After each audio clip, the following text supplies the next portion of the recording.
Sa hindi ngang inaasahan, ayan nga inasiraan kami. Mangangalay kayo na yan, boss. Pababa pa yan. Hindi kayo lalong masira? Hindi. Hi everyone! Tara samahan nyo kaming pumunta ng Kaibiyang Tannen. Ito nga yung unang araw na wala kaming pasok ng Saturday. Kaya naman naisipan namin mag-unwind. Wow. Actually, matagal talaga namin itong pinaplano. Nauudot nga lang kasi may trabaho. Hindi nga namin alam noon kung paano isisingit yung work at ang pagpunta dito. Kaya naman ito na ang chance para makapag-unwind. Dumaan nga lang kami dito sa Alphamart para bumili ng tubig. Naiwan kasi yung tumbler namin sa bahay. Mas maganda nga sana kung dala namin yon, kaso nga lang naiwan. After nga namin bumili ng tubig, ayan, nagpatuloy na ulit kami sa pagbiyahe. Sa pag-race nga namin, ayan, nakakita pa nga ito si Ojimir ng Agila. Uy, ang linaw ng mata mo ha. Nakita mo pa yun. Fast forward, finally, nakikita ko na din tong parang arko dito sa Kaibiyang. Ito nga yung sign na malapit na. So, here we are, finally, after the long ride, nakarating Hindi na nga din kami dito nagtagal kasi ang daming tao. Uy, anong feeling mo kayo lang dyan? Kaya naman, napag-desisyon nga namin na pumunta na lang dun sa dati naming tinambayan.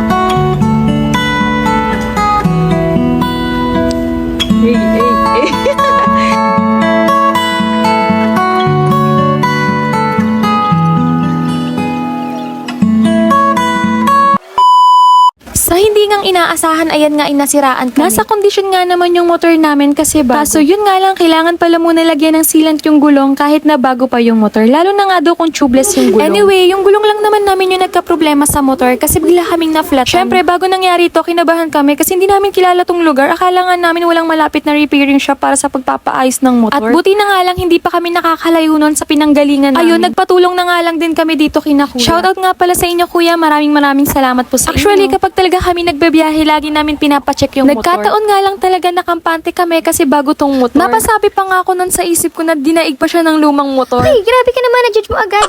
So, ayun na nga, lesson learned na rin to sa amin at buti na nga lang, thanks God, hindi po kami natumba. Ito nga yung mga oras na pinagdedesisyonan kung isasakay ba sa kolong-kolong ba yun. Tapos malas pa nga, hindi naman umandar. Ewan ko, hindi ko naintindihan na wala nata ng gas si kuya. Kaya naisipan na lang na iangkas na lang ako sa motor ni kuya. Tapos ito nga si Ojimir magtutulak na lang. Hindi ko nga alam kung malayo ba yung repairing shop, pero willing naman ako maglakad, makasama ka lang. Hoy, si OA. Mangangalay kayo na yan, boss. Pababa pa yan. Hindi kayo na lalong lahat yan. masira? Hindi naman yan. Tubeless ba yan?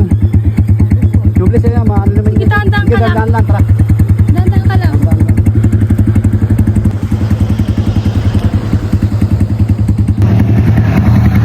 Banda rin na kaya. Pwede rin yan.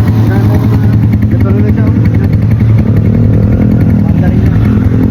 Di ba siya pwede paandarin? Di siya pwede paandarin? Banda rin nyo na lang, boss. Pagdandahanin nyo na lang. Hindi mo maano yan. Basta dandahan lang. Alalay lang. Medyo malapit na rin. Oo. Kasi kung dun pa kasi sa nadadali niya, malayo na yun. Banda rin nyo na lang. Dandahan lang. Dandang ka lang. Oo, banda rin yan. Fast forward, andito na nga kami sa vulcanizing. Medyo may kalayuan pala pero kaya rin naman lakarin kahit papano. Butas sila yung Ayun, wala ha? Ayun, kailangan sila doon, magsakit sila kayo. Bibili. bilhin sila.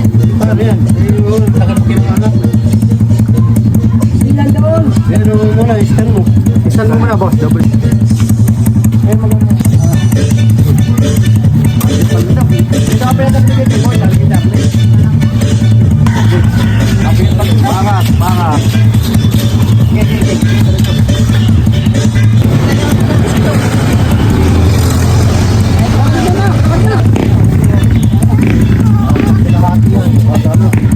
At ayan na nga inaayos na yung kanyang gulong. Nilalagyan na nga din ng sealant at sabay pinahanginan.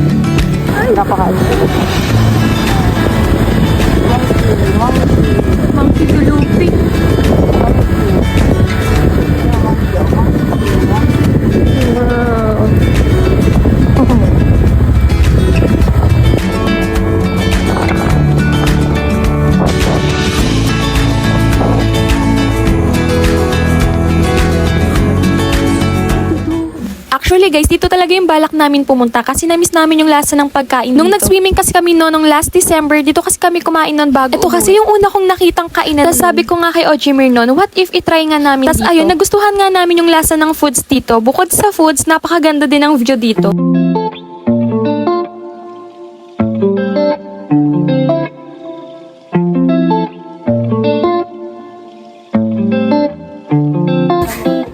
Wow, kala ko professional.